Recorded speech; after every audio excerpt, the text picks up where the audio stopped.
So that's the modes of forgetfulness.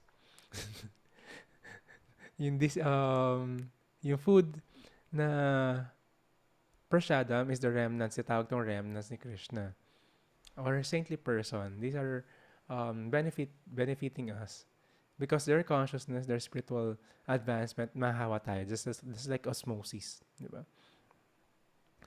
Pero, if you just eat yung mga, um, how do you call this, food na remnants sa ibang tao, alam mo yung mga mahilig mag-share-share, or you're also getting their karma and consciousness. So that's one way to share karma. One way, iba ginagawa nila, they touch the feet. Tapos di ba pag bow down. Ganun din. Yung iba ayaw nila magpa-touch ng feet. Kasi, yung mga saintly person, bukod sa humility, and also, it is draining their spiritual, parang recharge. And also, nakukuha nila yung karma nung taong yung kumuha ng nag-touch ng feet nila, tapos nilagay sa head. So, sa food, also ganun. Just like we are getting advancement spiritually kay Krishna pag remnants niya. If you eat the remnants of someone, so we are also getting that um, karma or exchange of energy. Pero draining siya. So, be careful sa mga ganito. Kaya, we have this, ngayon kasi aware na sila. Alam mo yung mga nagluluto na may cooking show, luto sila, di ba? Si Tessie Tomas. Tapos titikman niya. Tessie Tomas, ang tagal na nun, no? Di ba? Hindi pa ako pinapanganak ng mga panahon na yun. So, di ba yung Tessie, di ba? Tessie na tahanan. Naalala ko bago pumasok ng school, nanonood yung mom ko na habang nag-aantay yung school bus. But yeah, di ba cooking show, tapos titikman niya, tapos halo niya uli, tapos titikman niya, tapos halo niya uli. Di ba? Hindi siya hygienic. Di ba? So, ayun yung you're spreading everything. Ngayon, aware na sila kasi syempre, nag-pandemic, Pero we have to be like this. Sa, natin, like when we're cooking for Krishna. And also when we're serving others. We should be in that standard. Consciously, it is nakakahawa. So, those are the food. So, of course, the flesh belongs to the ignorance. And also those who are taking the onion and garlic sa mode of passion and ignorance. Ito yung tanong, gulay naman talaga yon. But the purpose of it, di ba medicine nga rin yung bawang. But the mood and the mode na binibigay ng onion and garlic are increasing the sexual drive, yung mga senses and all. So ito yun. Kaya we use different spices sa mode of goodness na food. So ideally, hindi tayo sa mode of goodness na food. Gusto natin yan. That's healthy. And clear sa consciousness. Pero, pag in-offer mo kay Krishna, that's prasadam. Beyond them. So nag-gets natin, kaya transcendental. Ito yung mga material, yung tatlong to. And ito yung spiritual above it. So we offer the mode of goodness na food kay Krishna para maging spiritual siya. So even austerity, may goodness, passion, and ignorance din. So, but this one, ito muna, austerity of the body. Of course, minsan, madalas we bow down. We pay respect. Austerity of the body. To those who are our seniors. The Supreme Lord, Brahmanas or the priest, the spiritual master or their guru, superiors natin. Those who shared Krishna to us, gave us Krishna, those are our seniors. Even our father and mother, those are seniors. Considered seniors. Our senior. Our leaders. So of course, he practically clean palagi. He practiced simplicity, simple living, higher thinking. Also, the practice of celibacy. You don't just play around just for the sense of sexual enjoyment. This is very sacred. Ganun din yun, sharing of consciousness din yun. Ba't ka depressed, di ba? You're just playing around, di ba? At yung mga nakakasama mga tao, At the same time, you're draining your energy. Of course, non-violence. The austerities of speech, we must speak truthful words. Diba? Practicing yung bawal magsinungaling. One way or the other may lulusot na parang. But we have to practice it. Hindi naman ibig sabihin we have to be rude or harsh. Hindi, truth hurts. No. We have to. Maganda ba siya? Mabait. Hindi ka nagsisinungaling. There are ways and means. Hindi mo na sinagot. Nag-change topic ka lang. Pero we must practice this. No? Of course, syempre, hindi lang naman yun. Kailangan pleasing yung sinasabi natin. You don't want to be, alam mo yun, carrier ng bad news lang. Uy, alam mo ba? Like Marit. Lahat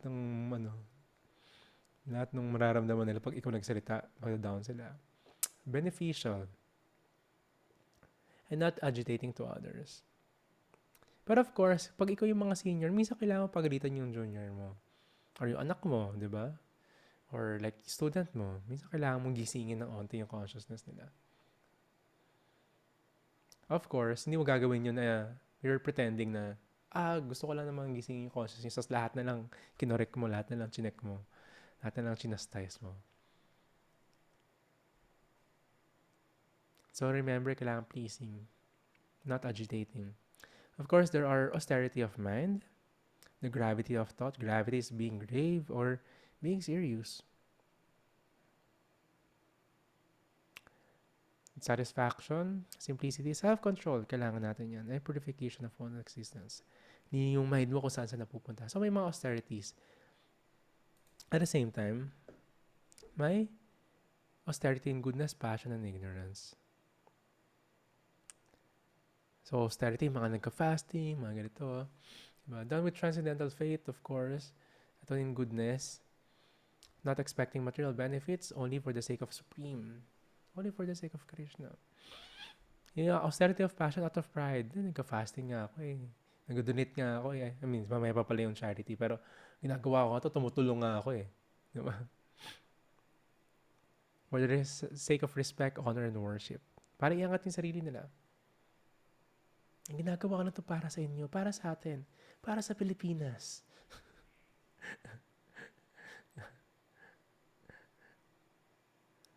No, parang parang election lang, diba? It's neither stable nor permanent, pero promise lang pala talaga siya. Austerity in ignorance, of course, out of foolishness. Diba? Just hurting themselves. With self-torture. And for want to destroy and injure others. So may example dito, this is Hiranyakashipu praying to Brahma for immortality. So he's a demon. Nag-perform siya, nag-yoga din siya. And actually, mystic din siya. But of course, for what purpose? To hurt and injure others. So mga yogi dito may mystic power. So hindi na porket yung mga nag-yoga mababait, no? May nag-yoga ka, ibig sabihin bumabait ka na. Kaya hindi siya spiritual talaga agad palagi. Ang dami may mysticism. May mga nambubudol. Diba? Hypnotize, diba? Ang galing yung mga yun. Totoo yung mga yun. They could use that. Of course, yun nga.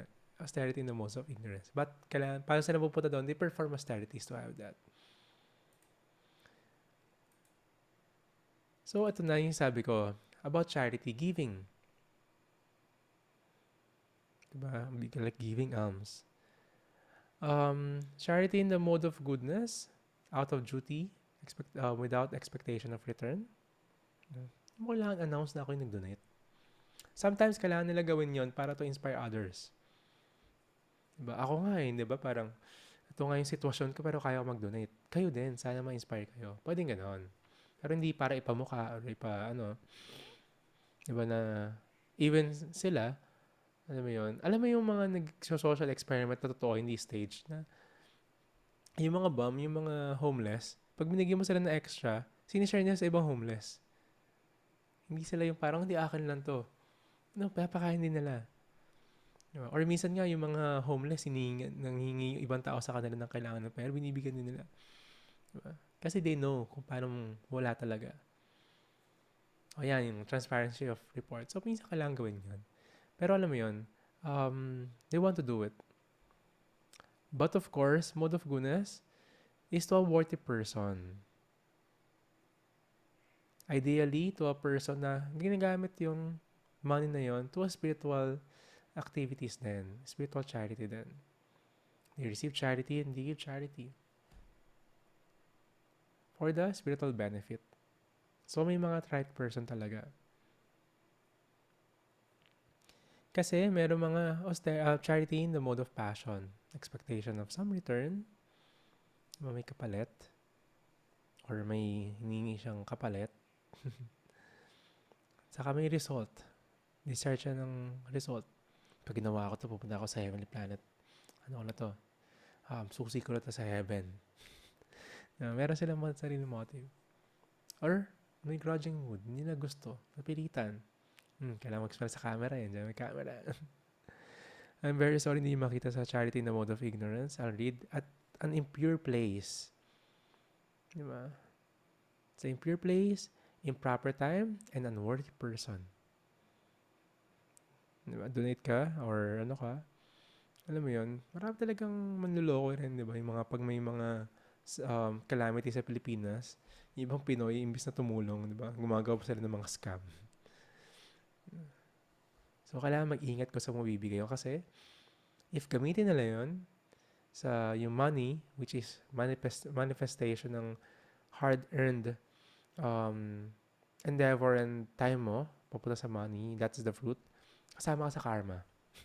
If you will their sense gratification, their crime, or whatsoever. Without proper attention and respect, hinayaan mo na lang kung saan mapupunta.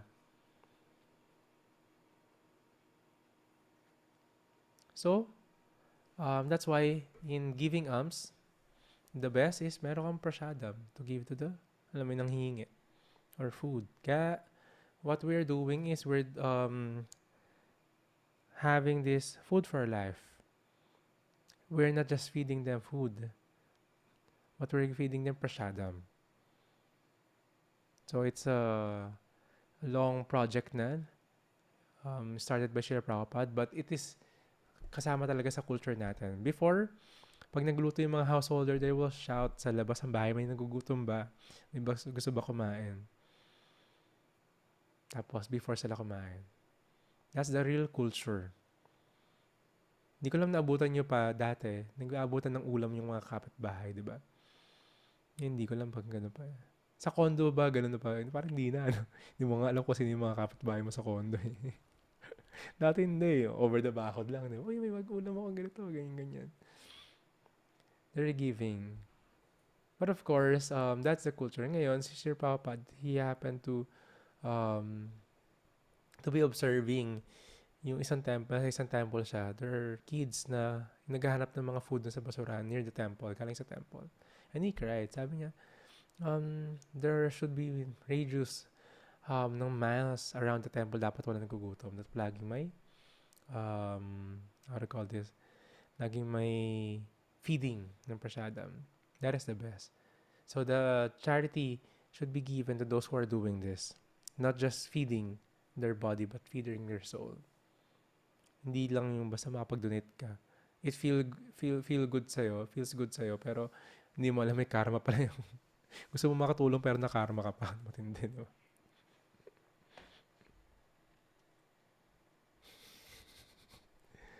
So this is sa letter E natin, enjoyer of everything.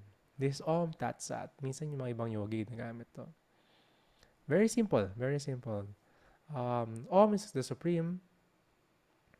And Tat is described as the detachment. And Sat is the endeavor.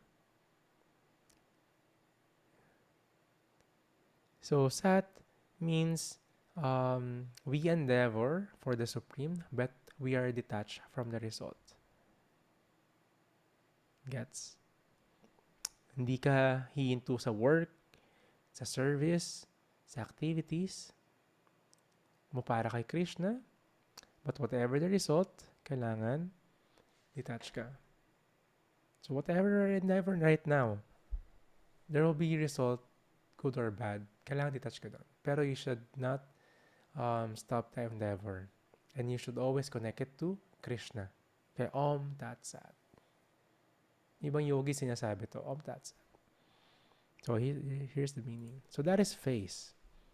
Faith, austerity, charity, and the enjoyer of everything is the supreme Om Tat Sat.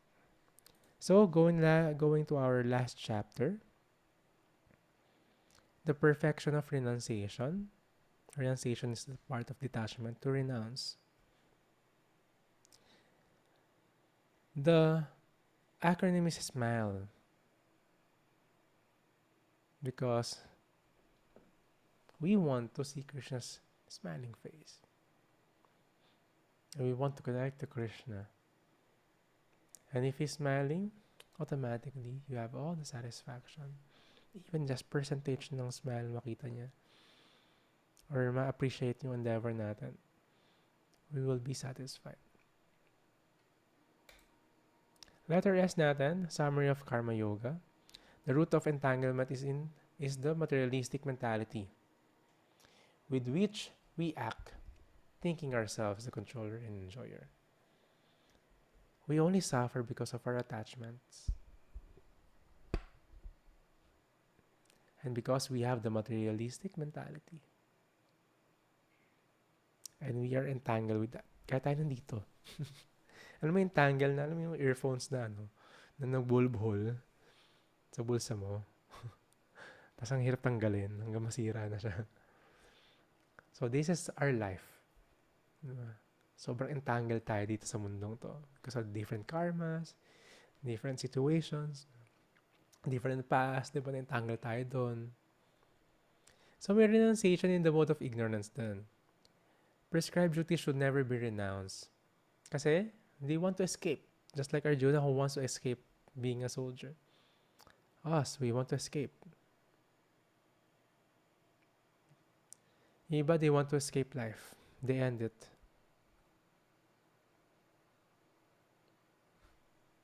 So this is an illusion. Na feeling nila matakasan talaga nila. But no. Of course, meron ding renunciation in the mode of passion.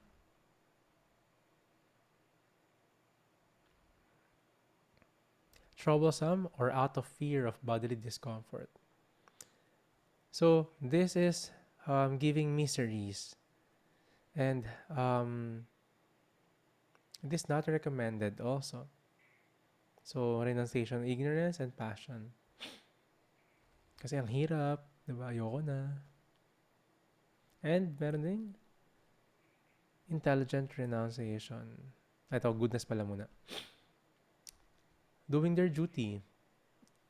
And, alam mo yun, ay, nag-yoga na ako, nag-spiritual na ako, tapos lahat ng friends mo, iniwanan mo na rin.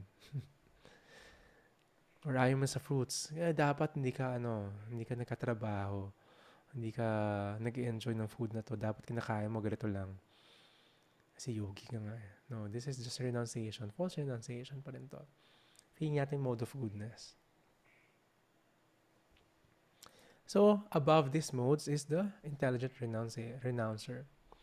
One who is in the mode of goodness, pero connecting kay Krishna.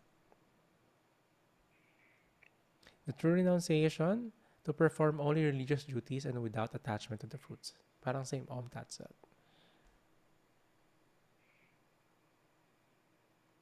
So, others are, alam nila bakit sila nag-work, nag-business, to maintain themselves, hindi na just to be greedy, but to make them as an instrument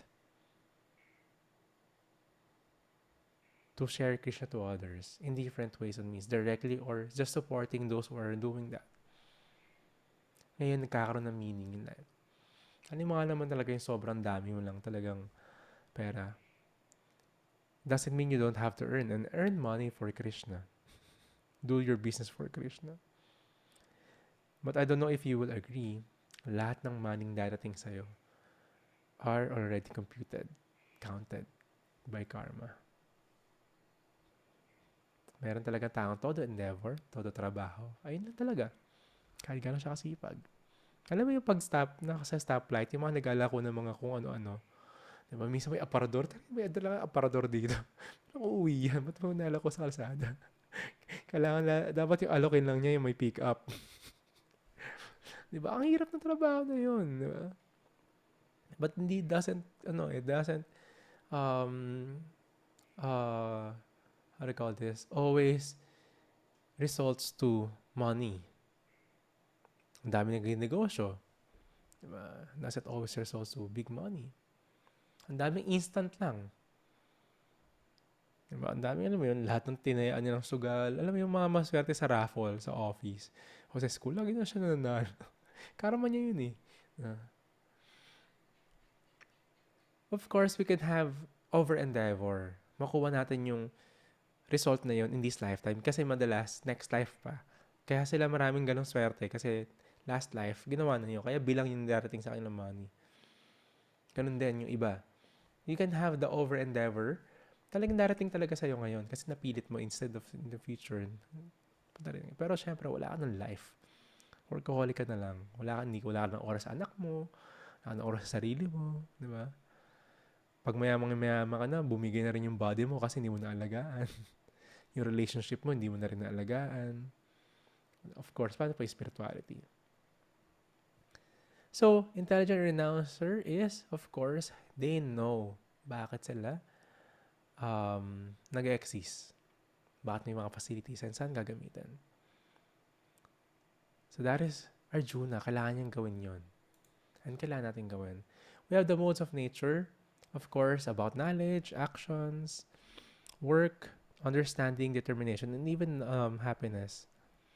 You can read it sa verses na 19 to 40, 18 to 19 to 40. None or no one, either here or among the demigods, is freed from these three modes. Even the demigods are experiencing this Maya or modes of material nature. So, hindi ko ba makatakas dito? We're always under this. But, we have the ideal worker. So, these are the Varnas. Don't be overwhelmed by this. We have the Brahmanas, Kshatriyas, Vaishyas, Sudras. In art language, we have the priestly orders, the saints. We have the leaders and the soldiers, sila yun, administration. We have the businessmen. And we have the workers. So, may mga kanya-kanya tayong nature. Hindi mo pwedeng pilit yung hindi mo nature. Si Arjuna, bakit in-explain ko? Si Arjuna, you're a soldier, you're a Kshatriya. Ba't mo kailangan gawin to? Diba? Hindi ka pwedeng tumuhid basta-basta. Kasi that's your destiny. Alam mo yung wala. Pinanganak talaga sila doon. May mga taong gano'n. Like yung mga work, sa mga worker. May mga taong pinanganak na sculpture, buong linya ng nila, angkan nila. Siya natural na sculpture talaga siya. Sculptor talaga siya. Sa India palagi ko nakita ng ganyan. Nasa linya talaga nila. Expert talaga sila. Di mo yun, parang wala silang interest din sa iba. Diba? So of course, even leaders, the Kshatriyas, kailangan ganun sila. Kailangan ganun yung upbringing nila, yung nature nila, yung training sa kanila. Hindi mo pwede ipilit. Sadly, this is our system sa leadership sa Pilipinas. It is just by fame o kaya maging viral ka. Then i-elect ka na as leader. But the qualification, we don't know. And yung mga qualified, they're not famous. Kasi they don't dance. They don't, they don't do these things. So, it is the failure of society as it progresses. And we're thinking, advanced na kami ngayon, high-tech na kami ngayon. But no, hindi na. Judge the country, or you can judge the group depending on their leader. So, you cannot mix them up. Kasi they have their own function. O sige, yung artist niya, papuntahin mo sa sa managerial. O mag-type ka, magagawa ka ng Excel, magawa ka ng ganito. Hindi eh. Diba? Magawa ka ng narrative. Hindi. Gusto niya i-drawing. Diba? Parang yung failure ng school system natin. Diba? Ay, drawingan mo lang naman yung mga notebook mo eh. Diba? Ay, yung art niya, yun yung intelligence niya eh. Maraming klaseng intelligence eh. Pero hinubog lang tayo sa logical intelligence. Diba? Pero maraming klase. Artistic, diba? Poetic, diba? Or intrapersonal, interpersonal, diba? Ang dami. So parang ganito lang din yon. You cannot just mix them up. May mga kanya-kanyang role sa society. Hindi pwedeng lahat open. Ako, dapat parehas lang tayo. May talagang worker. Diba yung parang, hindi, dapat mag-quit ka sa 9 to 5 job mo kasi ganito yan. Diba, paano ko yayaman? Diba? It's just a scam. Akala nila pag nag-business sila, mas marami silang time. Hindi, pag nag-business ka, mas 24 hours ka pa nga, inisip mo yung negosyo mo. Stress ka pa lalo. It's just by pride. No. Hindi ganun yun. If you're a worker, 9 to 5, and you're satisfied, you have your spiritual life, that's your perfection. If you're a businessman, hindi mo sa basta-basta pwede mag-work. Pag bigla ng ganitong work. Or gawin mong leader yung businessman, alam mo yung kakalabasan, yung yung leadership niya negosyo. Alaki yung negosyo niya pag naging leader siya. Kasi hindi niya nature yun. Gagawa siya ng paraan para lumaki yung negosyo niya. May power siya eh. He could abuse it. So, ganun din. Yung leaders should be leaders. So, that's a society. May kanya-kanyang role. If one use this unintelligently, alam mo yung mangyayari? Discrimination, caste system. Ganun yung meron sa ibang part ng India ngayon. Kami may mga thread, and then may mga Brahman na may thread sila. Pag natin may mga picture nila Buddha, nila yung mga ibang deities, may mga thread. That's the Brahmanas. Tapos, yung qualities naman nila hindi naman pang priestly or whatsoever, just because of the title. Lamang kami sa inyo. So, just like racism, lamang kami yung race namin kaya sa inyo. So, hindi ganon. The real function of this is coexisting and also cooperation. O sige, lahat na ng businessman, paano yung farmer? Ay, paano pag wala ng farmer? Diba? Anong kakainin mo ngayon? Diba? So same, kailangan natin makita yung whole society na ganito. And we have all the respect and they have their own rules. And we have to, also, in different roles, we have to practice spirituality. So lahat siya practice, hindi lang yung brahmanas, even the leaders. Leaders should be also spiritual. The businessman, of course, if he is spiritual, hindi siya basta-basta, alam mo yun, just greedy. Of course, the workers, ganun din. So that's the ideal worker. Whatever your nature, do it. Hindi mo kailangan pilitin yung sarili mo sa hindi ikaw. And that, alam mo yun, daming nagkakaroon ng mental problems dahil magulang nila, bata pa lang pinipilit na, yung hubog mo, pinipilit doon sa hindi ikaw. So, paano malalaman to? You read the Bhagavad-Gita. Sino yung mga to? And saan ka talaga? Yung qualities hindi yung, hindi lang yung basta-basta gusto mo. Yung qualities mo. Ay, natural, leaders is not just, how to call this? Influential. Ang daming qualities ng leadership. And si Krishna in-explain na mismo yun. Kung gusto mo magbasa ng mga leadership book, basahin mo yung Bhagavad-Gita, yung Srimad Bhagavatam. That's the best. Krishna kasi, mismo he's the ultimate leader. He performs yung mga leadership qualities. And, from the ideal worker, syempre may one can become perfect by doing all the duties of his respective varna for the Lord's pleasure. So lahat ng to, you can do it. Just connect it to Krishna. Letter L natin is love of God. Manmana bhavamad bhakto madhyajimam namaskuru. Mam ibayasya si satyamte pratijane priyosime. Can you read this, Mia? Medyo maingay dito. Sure, no problem. Always think of me, become my devotee, worship me, and offer your homage unto me. Thus you will come to me without fail. I promise you this because you are my very dear friend. So, thank you. Si Krishna sinabi na to sa chapter 9. But he's repeating this. This is how to love the Supreme. Manmana, mind, di ba? Mantra is mind. To free the mind. Mantra. So, always think of me. Become my devotee, worship me, and offer your homage unto me. Then, ano yung result? You will come to me without fail.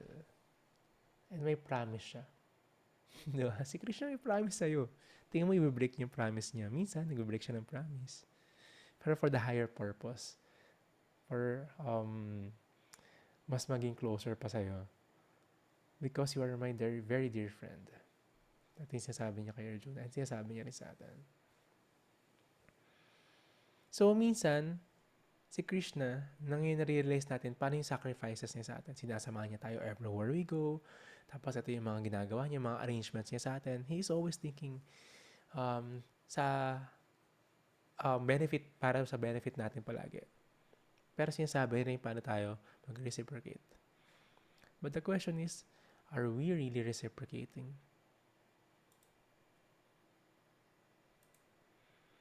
So, this is Krishna giving us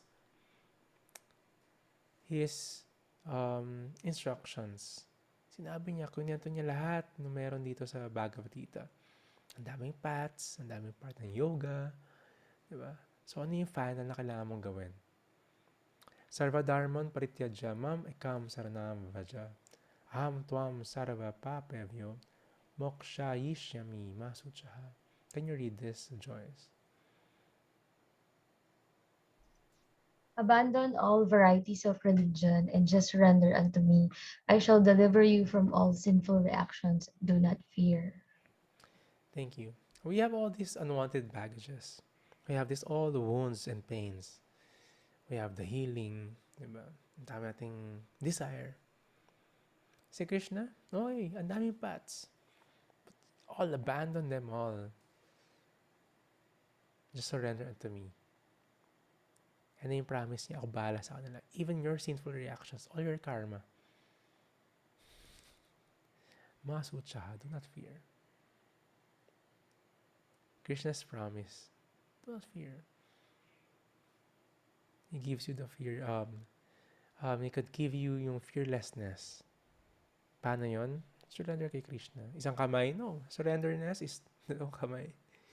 That's why when we chant, we raise our hands. Surrender kay Krishna. Your playing God is now over.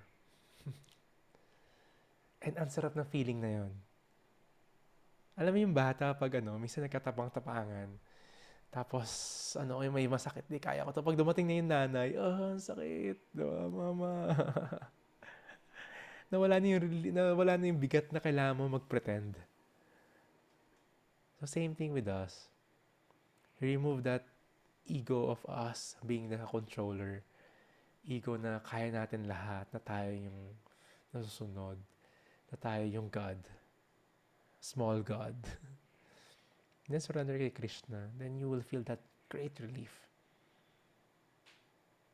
And ito yung promise niya. So you should not be fearful in this life. Sa death, di ba? Krishna gave us the understanding. Naintindihan natin about death. Naintindihan natin about work. Naintindihan natin about attachment, detachment. About love, about relationship.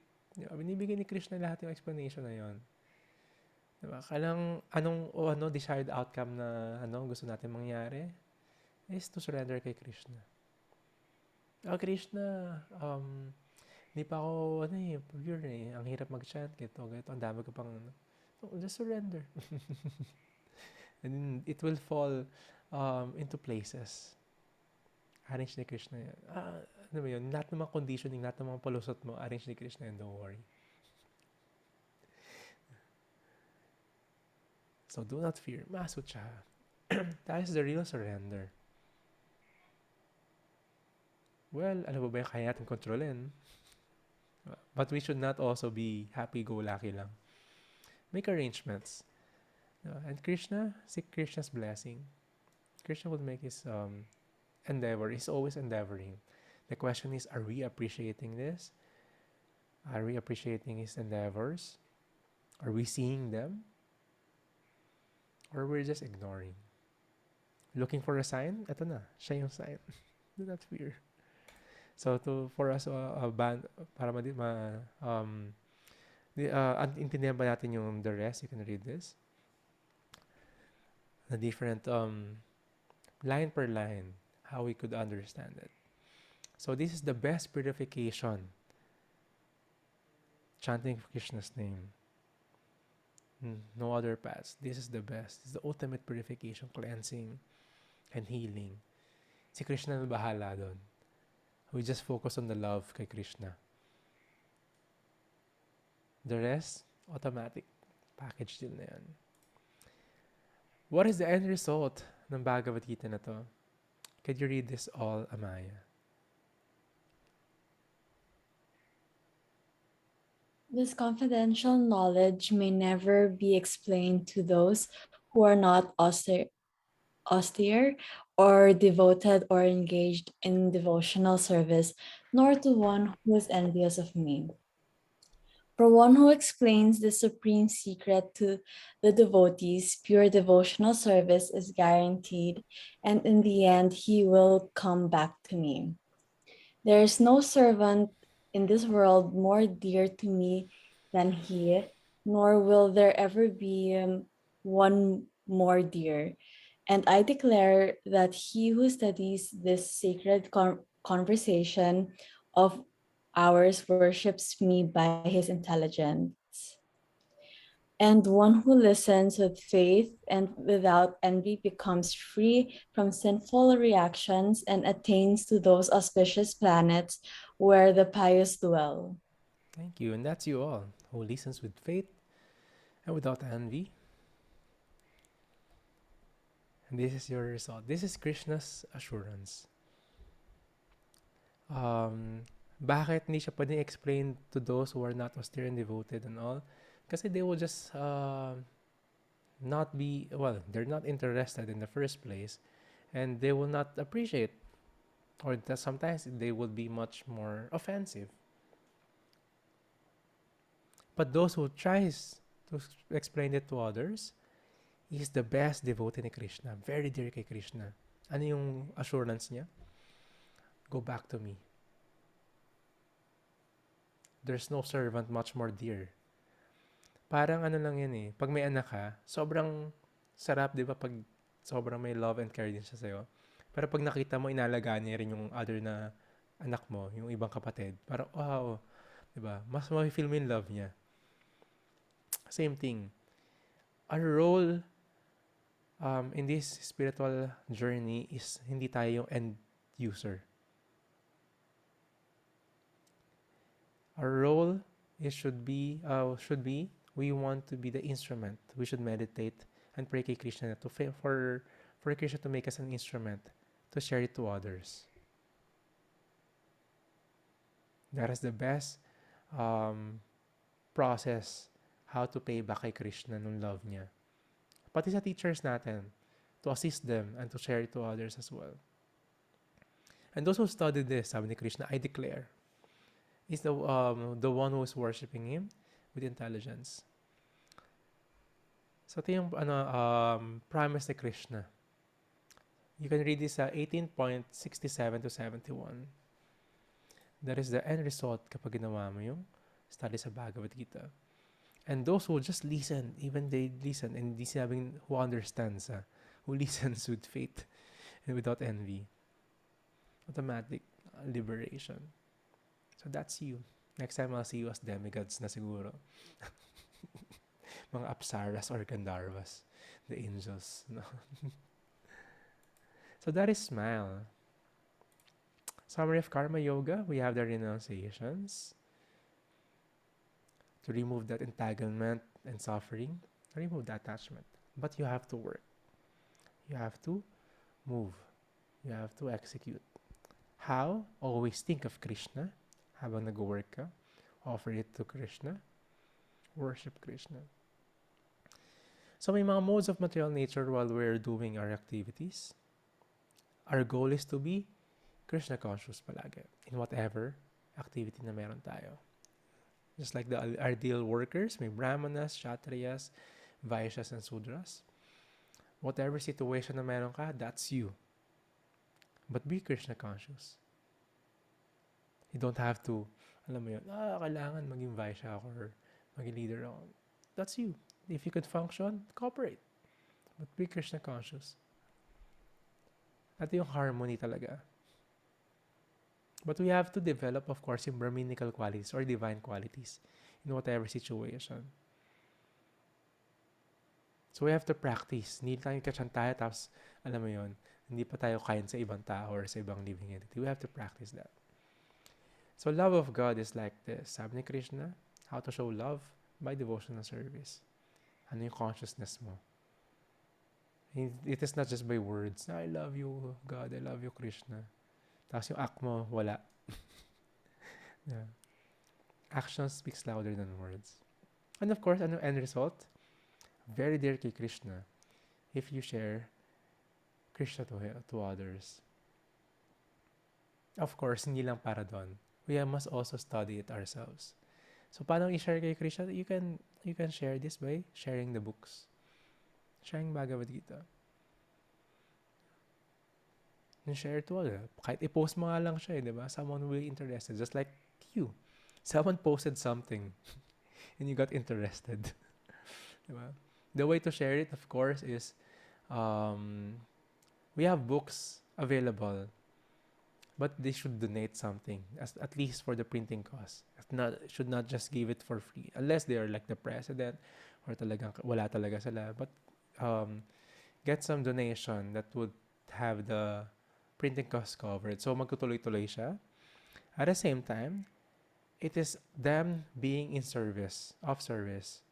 Kasi yung manifestation ng time and energy nila could be used in a spiritual charity.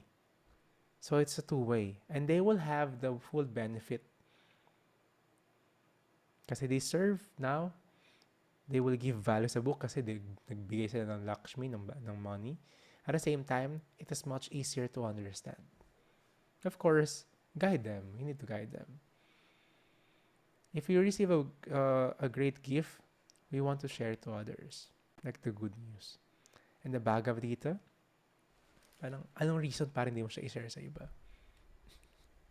So thank you very much, everyone. We will have last 2 sessions next week. So I'm very sorry na nag-extend tayo.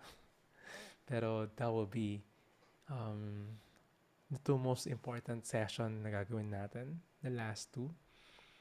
That will be Monday or Tuesday, Krishna willing.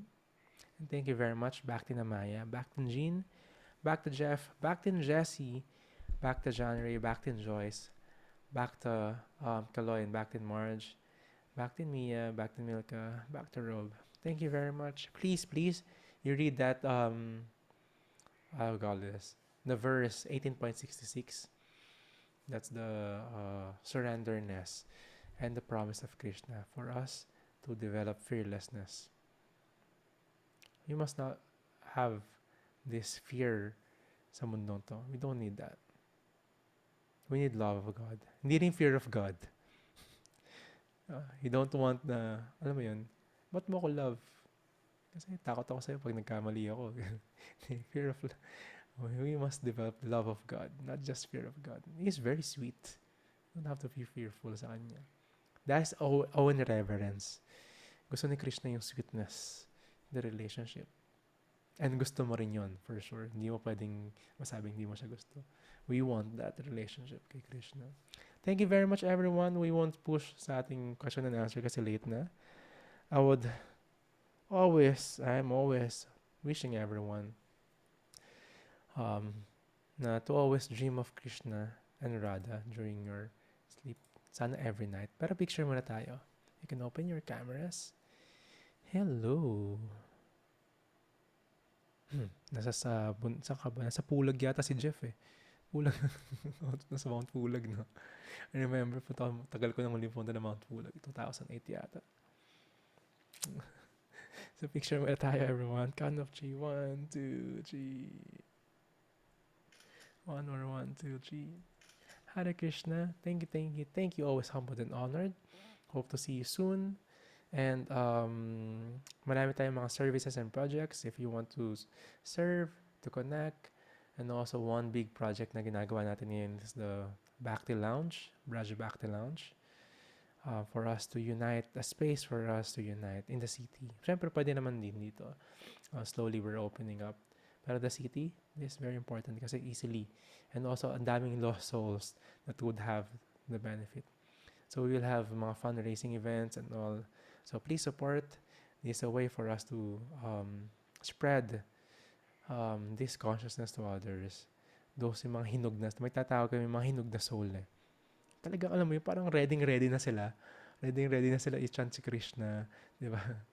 So alam mo yun, meron makikita ka mga hindi, sobrang hilaw pa. Pero we're looking for them. We're looking for them. That is our spiritual mission. Humbled and honored pa rin to have your association every night. I will miss you tomorrow evening. Pero you can join the Chapa session every morning, 5:30 to 7. Hopefully may podcast tomorrow. Let's see. Sobrang na busy lang. Hare Krishna. And chant your rounds kung hindi pa napag-chant. I-chat ko, kaya tawagan ko pag di pa nag-chant. Bye everyone. Good night.